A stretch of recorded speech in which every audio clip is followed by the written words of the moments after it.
अस्सलामुअलैकुम दोस्तों, मैं हूं राव कमर रिजवान और आप देख रहे हैं मेरा यूट्यूब चैनल। दोस्तों, आज की कहानी एक ऐसी लड़की की है जो अपने कजन से अनदेखी मोहब्बत कर बैठती है। आप सोच रहे होंगे कि कजन था तो अनदेखी मोहब्बत कैसे? तो आपको बता दूं कि उसकी फूफी ने पसंद की शादी की थी, इसलिए उसके माँ बाप ने उससे रिश्ता खत्म कर दिया था और वो लड़का उसी फूफो का बेटा था और दोनों ने एक दूसरे को कभी नहीं देखा था।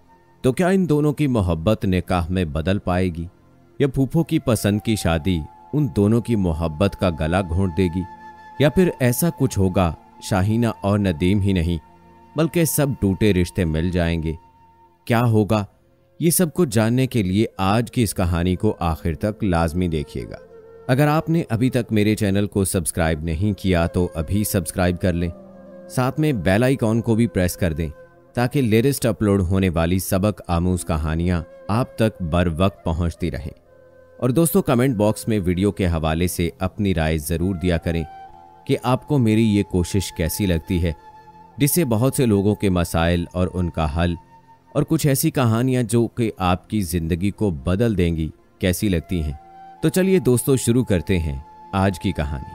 फूफी संदल ने अपनी मर्जी से शादी कर ली तो सब घर वाले उनसे खफा हो गए। बहरहाल फूफी की रुखसती हो गई। उन्होंने भी दिल पर सब्र का पत्थर रख लिया। हमारे वालिदैन ने उनसे राब्ता रखा और ना ही उन्होंने हमसे मेल मुलाकात की कोशिश की। फूफी ने जिस शख्स को अपना जीवन साथी चुना था वो पहले से शादीशुदा बाल बच्चों वाला था। इसी इख्तलाफ के बायस मेरे वालिदैन फूफी की वहां शादी नहीं करना चाहते थे। खैर, शादी हो गई। इसके बाद जैसे भी हालात रहे, फूफी ने कभी अपने मैके से इमदाद तलब ना की। वो बुरा भला वक्त गुजारती रहीं और हमारे घर भी नहीं आई। हम जब बड़े हो गए तो इतना सुना कि हमारी एक फूफी हैं जो किसी बस्ती में ब्याही हुई है और हमारे घर शादी के बाद कभी नहीं आई। शादी ब्याह और दीगर तकरीबात में जब रिश्तेदार इकट्ठे होते तो दादी जान फूफी संदल की कमी महसूस करती थी, लेकिन वो भी बेटों के आगे मजबूर थीं। ताहम जब दादी का वक्त करीब आया तो मरने से पहले उन्होंने मेरे वालिद को बुलाकर कहा कि अगर कभी संदल या उसकी औलाद खुद राब्ता करे तो मेरी आखिरी ख्वाहिश ये है कि तुम लोग ठुकराना नहीं, उसकी खता को माफ़ कर देना और उसको गले से लगा लेना। अगर वो तुम लोगों से दोबारा रिश्ता जोड़ना चाहे तो उसकी औलाद से अपनी औलाद का रिश्ता करके इस बरसों के टूटे हुए ताल्लुक को जोड़ लेना। अबू जान ने वादा कर लिया। अल्लाह का करना कि उसके 3 दिन के बाद दादी जान फौत हो गई। मुझे इस शफीक हस्ती के दुनिया से चले जाने का बहुत दुख था। हर वक्त सोचा करती, ऐ काश मैं इनकी आखिरी ख्वाहिश पूरी कर सकती और इनकी बिछड़ी बेटी संदल को ख़ानदान से मिलाने का वसीला बन सकती। ये मगर बहुत मुश्किल था, बल्कि नामुमकिन सी बात लगती थी। अब सिर्फ दुआ का ही सहारा रह गया था। एक दिन मैं घर में खाना पका रही थी कि फ़ोन की बेल बजी। मैंने रिसीवर उठा लिया। एक अजनबी लड़के की आवाज़ थी। मुझे लगा रॉन्ग नंबर है, मैंने फ़ोन रख दिया। ज़रा देर बाद फिर घंटी बजी। वही लड़का बोल रहा था। कहने लगा, प्लीज़ शाहीना फ़ोन बंद मत करना। मैं हैरान रह गई। ये कौन हो सकता है जो इस कदर बेतकल्लुफ़ी से बात कर रहा है और इसको मेरा नाम भी मालूम है। पूछा, आप कौन साहब बोल रहे हैं? कहने लगा, मैं तुम्हारी फूफी संदल का बेटा बात कर रहा हूँ। फूफी संदल का नाम सुनकर मेरा दिल धड़कने लगा। मुझे किस कदर इश्तियाक था उनसे मिलने का, उनको देखने का, और आज उनका बेटा हमारे घर फ़ोन कर रहा था। मैं तो इस दिन को तरसती थी जब कभी मैं अपनी फूफी को देखूं। बारहा दादी जान के मुंह से उनका नाम सुना था। दादी कभी कभी अपनी इस बेटी को याद करके ठंडी आहें भरती थीं और आंसू बहाया करती थी, जिसको अपनी पसंद की शादी करने की सज़ा मिली थी। नदीम मेरा ही नहीं, मेरे सब भाई बहनों का नाम जानता था। उसके दिल का भी यही हाल था कि जो मेरा था। वो भी हम सबसे मिलने को तरसता था, क्योंकि फूफी अब भी हमसे मोहब्बत करती थी और उन्हें हसरत थी कि उनके भाई और भाभियां एक बार आकर गले से लगा लें। अगले दिन उसने फिर फ़ोन किया। फ़ोन मैंने उठाया। उस दिन के बाद ये रोज़ का मामूल हो गया। वो फ़ोन करता और हम 2-4 बातें कर लेते, लेकिन मैं अम्मी के डर से किसी को ना बताती थी कि फूफी का बेटा फ़ोन करता है, क्योंकि अम्मी जान अभी तक फूफी से नफरत करती थी। 6 माह तक मैं नदीम से चुपके चुपके बातें करती रही। जी चाहता था उसको देखूं, एक दिन उसने कहा, मैं फलां वक्त तुम्हारी गली से गुजरूंगा, तुम मुझे देख लेना। मैं चुपके से छत पर गई और देख लिया। नदीम मुझे बहुत अच्छा लगा। दूसरे दिन उसने फ़ोन पर पूछा, बकौल आपको नदीम नाम तो बहुत पसंद है, क्या आपके जहन ने उसकी कोई तस्वीर भी बना रखी है? मैंने कहा, हाँ, बिल्कुल आप जैसी ही आपकी तस्वीर मेरे जहन में थी। मैंने उससे उसका आइडियल पूछा। उन्होंने बताया तो उसे सुनकर डर गई, क्योंकि मैं उसका बिल्कुल उलट थी। इसलिए अब जब भी नदीम कहता, मैं तुमको देखना चाहता हूं, तुम अपने घर के गेट पर फलां वक्त आना, मैं उधर से गुजरूंगा, मैं टाल जाती थी। मैं तो बिल्कुल खूबसूरत नहीं हूं, वो मुझे देखकर कितना मायूस होगा। एक रात में अपनी बहन के साथ थी। मेरी बहन जानती थी कि मैं किसी नदीम नामी लड़के से फ़ोन पर बात करती हूँ। उन्होंने समझाया, मगर मैं तो नाम के साथ साथ उनसे भी मोहब्बत करने लगी थी। फ़ोन की बेल पर मैंने दुआ की, खुदा करे नदीम का फ़ोन हो। मैंने फ़ोन उठाया तो नदीम की आवाज़ थी।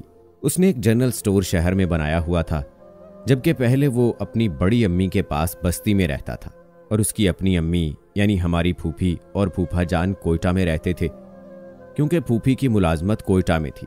नदीम की बड़ी अम्मी उसकी शादी अपनी सहेली की बेटी के साथ करना चाहती थी। उसने फ़ोन करके मुझे सब कुछ बता दिया और पूछा, अब मैं क्या करूं? मैं तो परेशान हो गई, मगर जल्दी से खुद को संभाल लिया कि अगर मैं इससे मोहब्बत करने लगी हूं तो ज़रूरी नहीं कि नदीम भी मुझसे मोहब्बत करता हो। उसने तो मुझे अभी तक देखा भी नहीं था, लिहाजा मैंने कहा, आप वहां शादी कर लें। नदीम ने पूछा, क्या आप मेरे साथ महज वक्त गुजारी कर रही हैं? तो मुझे बहुत बुरा लगा। फिर उन्होंने कहा, क्या आप मुझसे शादी करेंगी? अगर हाँ, तो मुझे कितना इंतज़ार करना होगा? ये बरसों का ख़ानदानी तनाज़ा है, इसलिए मैं कुछ नहीं कह सकती। उसने कहा, आप हाँ कर दें, मैं 10-20 साल नहीं, सारी ज़िंदगी इंतज़ार कर सकता हूँ। मैं रो पड़ी और फ़ोन बंद कर दिया। मुझे यकीन था कि बड़ों का तनाज़ा कभी ख़त्म नहीं हो सकता। अगले दिन डायरी में सब बातें लिख रही थी और रो रही थी। यकीन था कि नदीम अब निकाह के बाद ही आएंगे कि उनकी बहन का फ़ोन आ गया। उसका नाम नाहिद था। उन्होंने कहा, शाहीना, मैं कल तुमसे मिलने आऊंगी। मैं घबरा गई, क्योंकि अम्मी को तो नदीम के बारे में कुछ बताया ही नहीं था। दूसरे दिन बाजी नाहिद आ गई। किसी को ना बताया कि फूफी संदल की बेटी है। भाभी समझी कि ये मेरी सहेली होगी। उन्होंने आकर सबसे पहले मेरा पूछा, फिर मेरे कमरे में चले आईं और मुझे खूब प्यार किया। बताया, भाई ने जिद करके बड़ी अम्मी से इनकार कर दिया है कि वो वहां निकाह नहीं करेंगे। यहां मुझे लाए हैं ताकि तुमसे मिल लूं और तुम्हारी राय मालूम कर लूं। नाहिद बाजी, इस झगड़े का क्या होगा जो मेरे वालदैन ने बरसों से अपने दिलों में पाल रखा है? वो भी मेरे गले लगकर रोने लगी कि मेरी भाभी सिर्फ तुम ही बनोगी और इस रिश्ते के तवस्सुत से ही मामू और ममानी से हम लोगों की सुलह होगी। काफी देर तक कमरा बंद करके हम दोनों रोती रहीं। फिर वो मेरी डायरी ले गई कि मैं नदीम भाई को बताऊंगी तुम उनसे कितना प्यार करती हो। अगले दिन नदीम का फ़ोन आ गया कि प्लीज़ मुझे माफ़ कर दो शाहीना, मुझे खबर नहीं थी कि तुम मुझसे मोहब्बत करती हो। तुमने मुझे कुछ बताया तो होता। मैंने जवाब दिया, क्या अब मुझे हर बात अपनी ज़ुबान से कहनी पड़ेगी? मैं तो डरती थी कि आपका आइडियल मैं नहीं हूं। तो वो बोले, आप जैसी भी हैं मेरा आइडियल है। अब मैं अम्मी को आपके घर भेजूंगा। मेरे लिए ये तस्वुर ही बड़ा खुशाइन था कि फूफी संदल हमारे घर आ रही थी। मुझे अब्बू की तरफ से इत्मीनान था, क्योंकि उन्होंने दादी जान मरहुमा से वादा किया था कि अगर कभी फूफो हमारे घर आएंगी तो ये उनको ठुकराएंगे नहीं। जबकि अम्मी की तरफ से खर्चा ज़रूर था, लेकिन उन दिनों हम 2 बहनें अपने भाई के पास थीं, जबकि बाकी बहन भाई और अम्मी लाहौर में थे। एक दिन फूफी हमारे घर आ ही गई। वो दिन मेरे लिए जैसे ईद का दिन था। बरसों की ख्वाहिश आज पूरी हो गई थी। मैं और बाजी उनके गले लग गए। उन्होंने हमें बहुत प्यार किया। फिर बाजी से पूछा कि कहीं इसका रिश्ता तो तय नहीं हुआ है। बाजी ने कहा कि नहीं। तो वो बोली, जब आपकी अम्मी आए तो मुझे बता देना। उस दिन मैं बहुत खुश थी कि आंटी तो मुझे मांग लेंगी, अल्लाह करे मेरे घर वाले भी मान जाएं। 2 माह बाद अम्मी आईं तो आंटी भी आ गईं। मेरा रिश्ता मांगा। अम्मी ने उन्हें मायूस नहीं किया। आंटी से गले मिली और कहा कि मेरा भी जी चाहता था तुमसे दोबारा रिश्ता कायम हो, क्योंकि तुम्हारी वालदा तुम्हारी जुदाई में तड़पती चल बसी। मैं उनकी ख्वाहिश का ज़रूर एहतराम करूंगी, लेकिन शाहीना अभी छोटी है, इससे बड़ी जो और मेरी बेटियां हैं, आप उनमें से किसी का रिश्ता ले लें। मगर वो न मानी, क्योंकि जानती थी कि नदीम और मैं एक दूसरे को पसंद करते हैं। जबकि मेरे घर में ये बात मेरी एक बहन को पता थी। संदल आंटी ने बहुत इसरार किया, मगर मेरे घर वालों ने कहा कि सोचेंगे।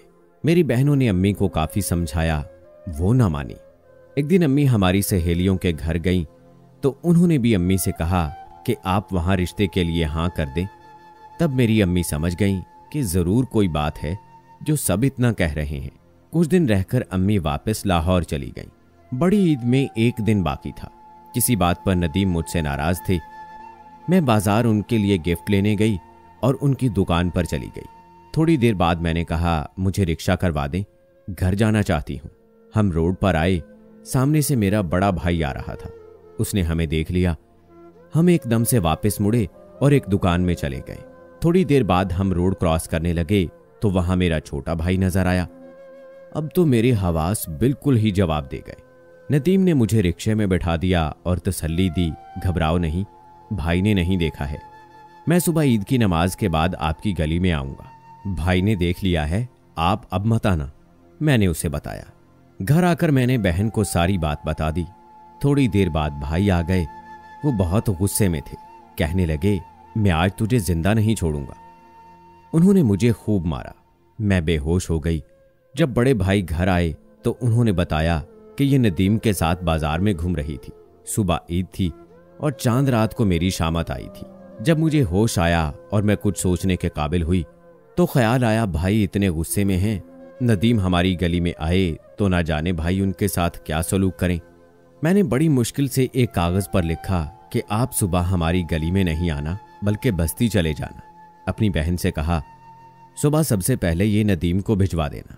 इसके बाद मुझे कुछ होश ना रहा, ना ये पता कि सुबह कब हुई, हमारे घर कुर्बानी कब हुई। भाई के डर से किसी ने भी आकर प्यार ना किया।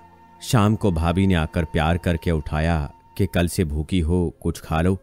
मैंने कहा, जब तक आप लोग फूफी संदल को कबूल नहीं करेंगे मैं कुछ नहीं खाऊंगी। भाभी बोली, मैं वादा करती हूं तुम्हारा रिश्ता वहां करवा दूंगी। तभी जबरदस्ती उन्होंने मुझे थोड़ा सा दूध पिलाया। उनके प्यार भरे सलूक ने उस दिन मुझको ढारस दी। अगले दिन जरा बैठने के काबिल हुई। भाइयों को तो सामना करने की हिम्मत नहीं थी कि फोन की बेल हुई। भाभी ने भाई को बता दिया कि वही नदीम है, फूफी संदल का बेटा। भाभी ने फिर भाई को समझाया। भाई ने इतना कहा, मैं सारे भाइयों और अब्बू से मशवरा करूंगा, फिर आंटी से बात होगी। भाभी ने आकर मुझे प्यार किया कि तुम्हारा भाई कुछ कुछ मान गया है। तभी भाई ने अम्मी को फोन किया और सारी बात बताई। मशवरा मांगा, लेकिन अम्मी ने साफ इनकार कर दिया। आंटी आई तो उनके साथ नदीम के वालिद और बड़े भाई भी थे।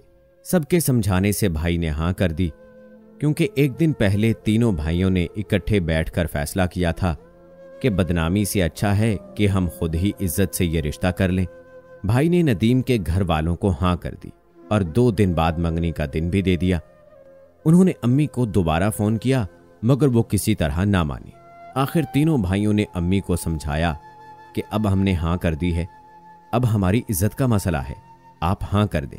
न जाने किस किस तरह भाइयों ने अम्मी को समझाया तो अम्मी ने कहा, जो तुम्हारे जी में आए करो, मगर मैं किसी बात में शरीक नहीं होंगी। जिस दिन मेरी मंगनी थी, बता नहीं सकती कि मैं किस कदर खुश थी। अपने आप को दुनिया की खुश नसीब लड़की समझ रही थी। जिस दिन नदीम के घर वाले हमारे यहां आए, उसी दिन शाम को हमारे घर वाले उनके घर मंगनी करने गए।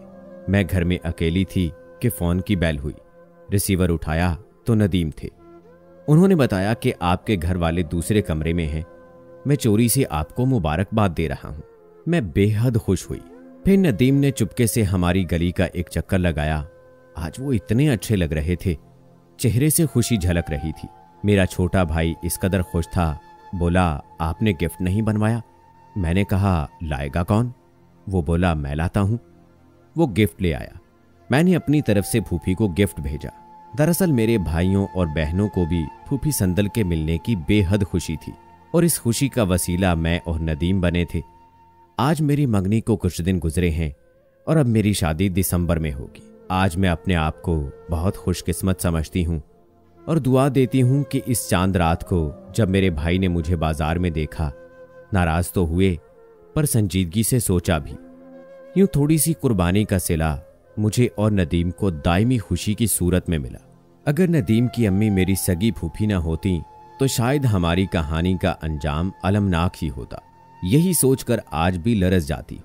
मैं हर वक्त खुदा से अपने और नदीम के मुस्तकबिल की दुआ किया करती थी, जो कबूल हुई। इसीलिए कहते हैं हर वक्त अच्छी दुआ करनी चाहिए, न जाने कौन सी घड़ी कबूलियत की हो। ये मेरा ईमान है, खुदा से सच्चे दिल से जो भी मांगो वो ज़रूर मिलता है। लेकिन एक दुख ज़रूर है, मेरी माँ मुझसे कुछ खफा हैं। उनको मनाने और खुश करने की बहुत कोशिश की और अभी भी कर रही हूँ, लेकिन ये समझ नहीं आता कि मैंने कोई गलत कदम भी नहीं उठाया, कोई गुनाह भी नहीं किया। कोशिश की पुराने रिश्तों को जोड़ने की। अब आप बताएं कि क्या गलत किया मैंने। अगर मेरी अम्मी ऐसे ही रहीं तो मैं तो जीते जी मर जाऊंगी। बस सब लोग दुआ करें, वो भी मुझसे राजी हो जाएं। आप मेरे इस कदम पर क्या कहेंगे कि मैंने सही किया या गलत, या तरीका गलत था या तरीका भी ठीक था। बस अल्लाह करे मेरी माँ मुझसे दिली तौर पर राजी हो जाएं। तो दोस्तों, कैसी लगी आज की कहानी? शाहीना के टूटे हुए रिश्ते जोड़ने की इस कोशिश के बारे में आप क्या कहेंगे? इस हवाले से अपनी राय कमेंट बॉक्स में ज़रूर दें। मज़ीद ऐसी वीडियोज़ के लिए मेरे चैनल को सब्सक्राइब करें। मिलते हैं अगली वीडियो में। अल्लाह हाफिज़।